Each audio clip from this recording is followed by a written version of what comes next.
quiero hablar un poquitico acerca de un tema muy importante que le he dicho y que siempre nosotros hablamos, pero poco profundizo en ese aspecto, y es el aspecto de el Baal, porque le estoy diciendo que el libro de Oseas y el ministerio de Oseas está abiertamente en contra de Baal.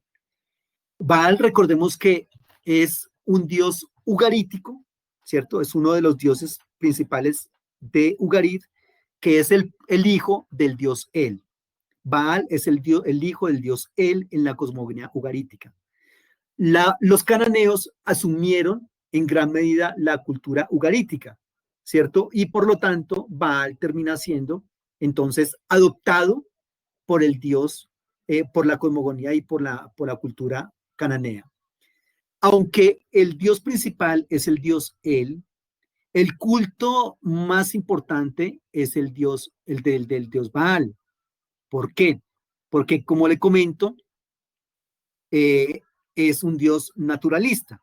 Este dios Baal también es conocido como el hijo del dios Dagón, porque recordemos, ¿se acuerda el dios Dagón de los filisteos? Ese dios Dagón de los filisteos no es propio de los filisteos, también era de Ugarit y los filisteos lo importaron y lo empezaron a adorar como el dios principal de ellos.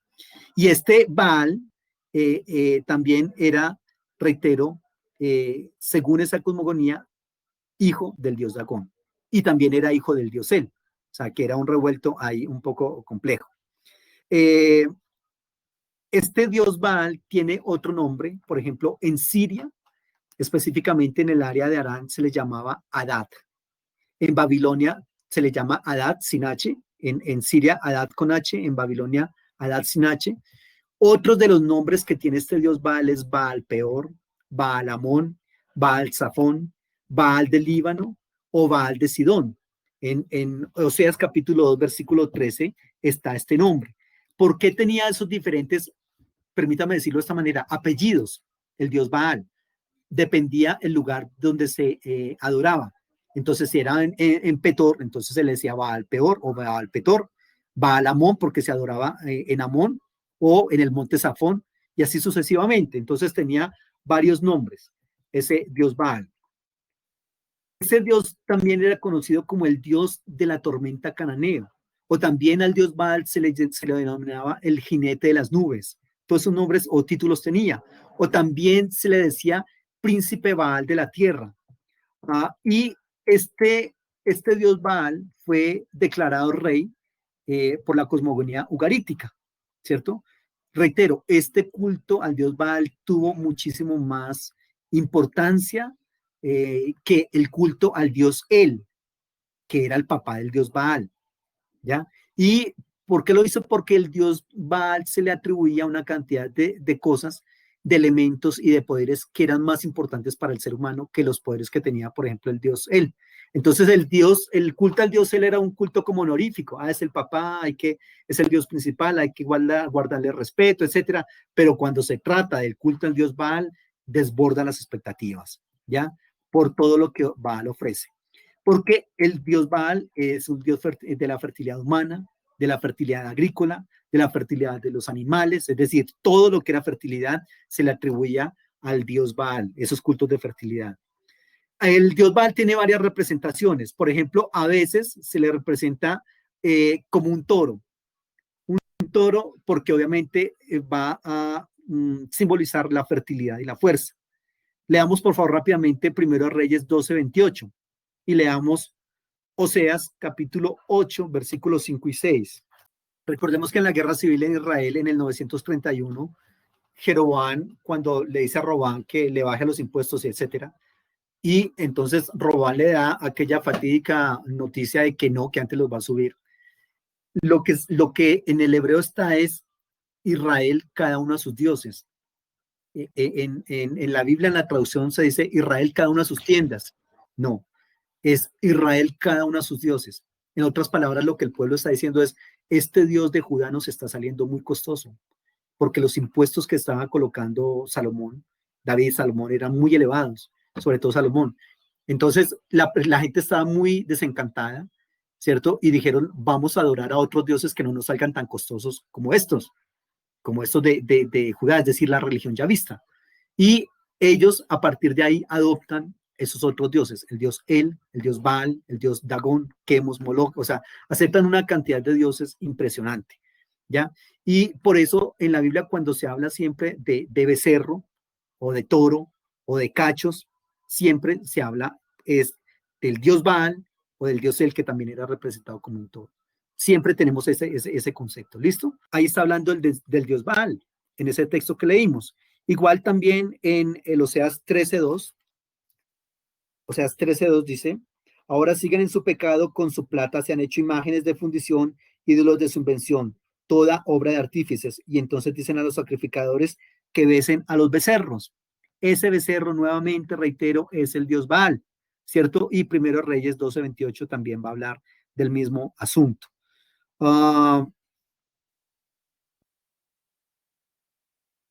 Entonces, esa era una representación, pero otra representación de Baal es un carruaje. Baal está con en una mano tiene un rayo, porque Baal es el dios de los rayos también, es el dios de los truenos, ¿cierto? Y en la otra mano tiene una espiga. Esa es otra representación del dios Baal. En una mano un trueno y en una mano una espiga. ¿Por qué razón? Porque otro de los nombres o de los títulos para Baal es que su voz es el trueno. Se dice que la voz de Baal es la voz del trueno. Se dice de Baal que el carruaje de él era una nube de tormenta. Cuidado, esa nube de tormenta era propio del Dios de Israel. Es muy seguro que los israelitas tomaron ese concepto de que Baal viaja en las nubes de tormenta, que no es otra cosa sino los querubines, y, y va a plantearse entonces que el Dios de Israel también lo hace de esa manera.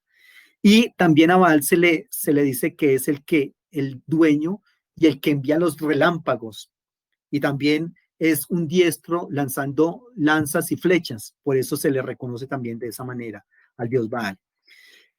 ¿Cómo es que inicia todo este concepto entre el dios Baal? Hay un conflicto entre él y otro dios que se llama el dios del mar, que es Yam. ¿Listo? Ese es un conflicto que hay entre ellos dos. Y en esa batalla va a pelear un dios con el otro, es decir, el dios Baal con el dios Yam, y en esa batalla sale vencedor el dios Baal. Pero después, en otra batalla, el dios Baal es derrotado y lo mata otro dios, que es el dios Mut, que es el dios personificador de la muerte, ¿ya? Entonces, por eso es que Baal se presenta muriendo y resucitando cíclicamente. Entonces, en las estaciones secas, en las estaciones donde no hay frutos, es porque Baal está muerto. En las estaciones donde hay fruto, lluvias y todo ese asunto, es porque Baal revivió y está fertilizando la tierra y todo ese asunto. Eso era lo que se proponía en la muerte y continua resurrección del dios Baal. Baal tiene una hermana que también es esposa de él. Es una cosa bien curiosa que se llama Anat.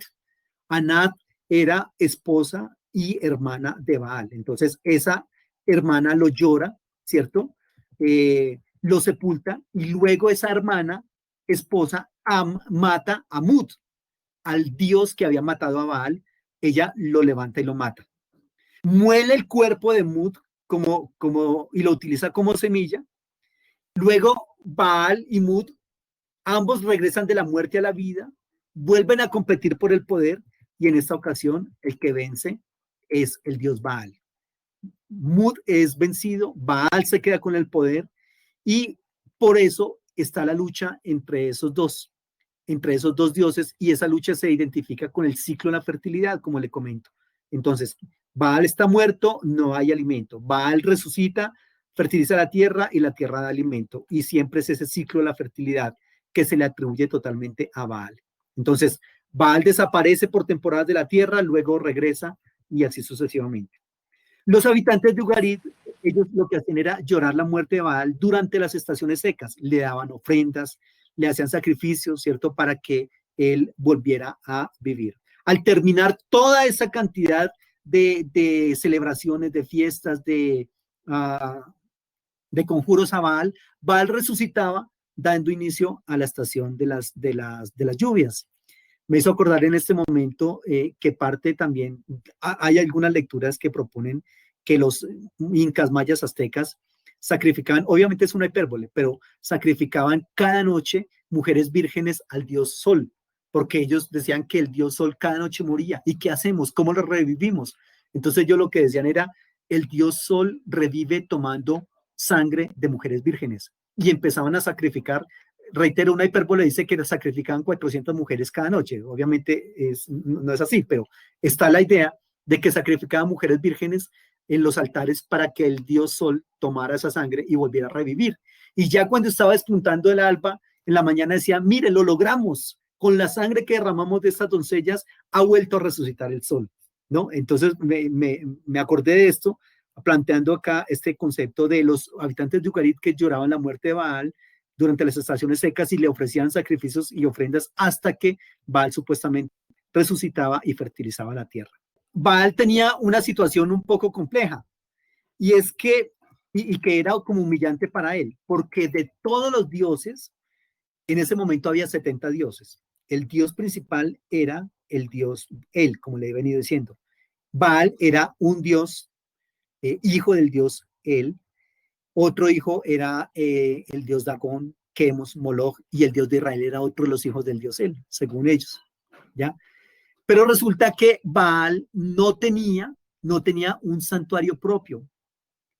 Entonces, el dios Baal comparte la casa que tenía el papá de él, que es el dios él. Vivían los dos en la misma casa. Así es de que el dios Baal un día le dice al dios él, no papá, haga un favor, es que yo ya estoy como grande, yo cómo voy a vivir, cómo voy a seguir viviendo acá en su casa. Hágame el favor y me deja ir a construir casa. Y entonces el dios él le dice, bueno, vaya y construya casa. Y entonces el dios Baal va y construye casa sobre las nubes. Y por eso entonces se le reconoce como el dios Baal en las nubes. ¿Se acuerda lo que les decía en la clase anterior? Creo que fue de las doxologías del libro de Amós. Y les decía que muchos de esos eventos atmosféricos y de las astros y todo se le atribuían a Baal. Es por eso, porque él entonces con la venia del papá, él va y hace la casa en las nubes. Baal también tiene entonces un incidente con ese dios del mar que se llama Yam, ¿cierto? Con el dios Mud, es hermano de Anat. Y otra de las deidades femeninas que es esposa o consorte de Baal es la famosa Astarte, que también se le conoce con el nombre de Astarot, Ashera, como le decía ahorita, son las mismas. Astarte era asociada con la estrella de la mañana y de la tarde, y Astarte también era la diosa tanto de la guerra como de la fertilidad. Por eso es muy normal que muchas veces la diosa Astarte se reconozca o se muestre de dos maneras diferentes. Una, la zona de la vagina es muy pronunciada.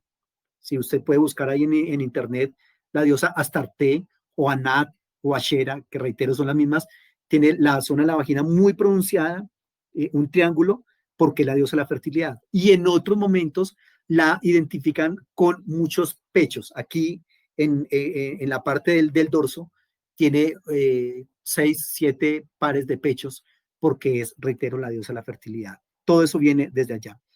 En Babilonia, a esta diosa, a Astarte, se le adoraba y se le conocía con el nombre de Ishtar, ¿sí? Y también en Adán se le conocía con el nombre de Ashtar. En Babilonia, Ishtar, en Arán, Ashtar. Son la misma. Para los griegos es la misma Astarte, o también se le denomina Afrodita, dése cuenta. Y para los romanos era Venus, ¿sí? Esa es la misma consorte de Baal. Todo el culto a todas estas deidades que le acabo de mencionar, que realmente son una con diferentes nombres, lo que sí es común en todas estas culturas es que el culto a esta deidad es lascivo, y la Biblia lo menciona de esa manera y lo condena.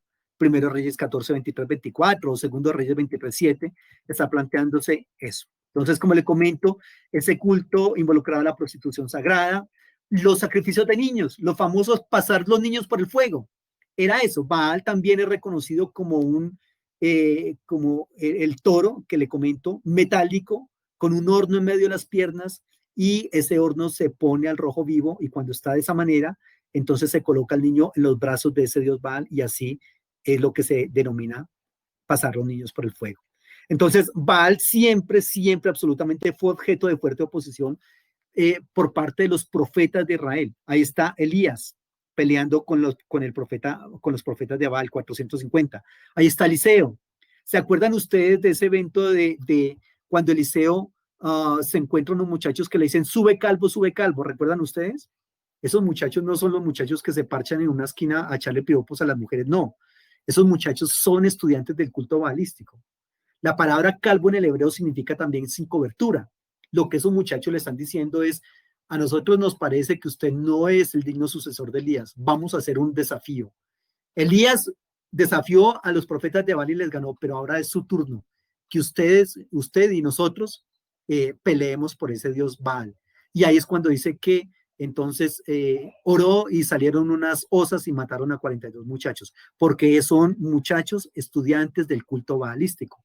Es una confrontación bastante fuerte. Y cuidado, la confrontación fue tan fuerte que definitivamente el culto al dios Baal ganó en Israel. Los exilios del reino del norte y del reino del sur son evidencia irrefutable de que el culto al dios Baal fue mucho más poderoso que el culto al dios de Israel y por lo tanto la única posibilidad que había era llevarlos al exilio. Eso se llama, todo ese concepto se llama la cananización de Israel, que tiene que ver con política, con economía, que tiene que ver con religión, ¿cierto? Y todo ese aspecto. Y para eso era el artículo que les dije que leyéramos hoy, porque el dios Baal, toda la teología del dios Baal está centrada en la economía, en la prosperidad, en cómo los personajes que adoran al dios Baal, según la teología de ellos, les va muy bien económicamente. Entonces, el pueblo adora permanentemente al dios Baal. Porque ellos dicen, recordemos que es una época no teística, y ellos dicen, el dios de Israel es muy bueno para la guerra. Nos fue a sacar de Egipto, nos trajo en el desierto, nos ayudó a conquistar la tierra, pero ahora nosotros estamos acá, no tenemos para dónde ir, no tenemos qué comer. Entonces, bienvenido el culto al dios Baal. Por eso, en Oseas capítulo 2, leamos por favor versículo 8, 2, 8 y 9. Entonces, fíjese que Dios les dice, yo era el que les daba el vino, el aceite, es decir, los elementos alimentos de primera necesidad, y ellos se lo ofrecían a Baal, diciendo, Baal, gracias porque nos lo diste.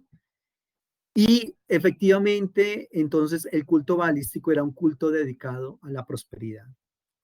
La teología de la prosperidad en la actualidad es el mismo culto baalístico, ya con un nombre diferente. Ya no es el nombre del dios Baal, ahora es el nombre del dios Mamón, pero es el culto al dios él. En una clase anterior, un estudiante me decía, profe, ¿conoces algún grupo étnico por allá en alguna parte del mundo que adore al dios Baal en la actualidad? Y le dije, sí, lo conozco, pero infortunadamente está mucho más cerca de lo que nosotros creemos.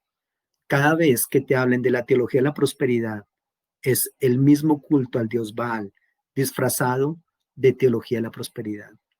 La prosperidad es una cosa diferente como se maneja en la Biblia. La prosperidad no es cuánto tienes, cuánto vales. Tienes carro, tienes casa, tienes beca.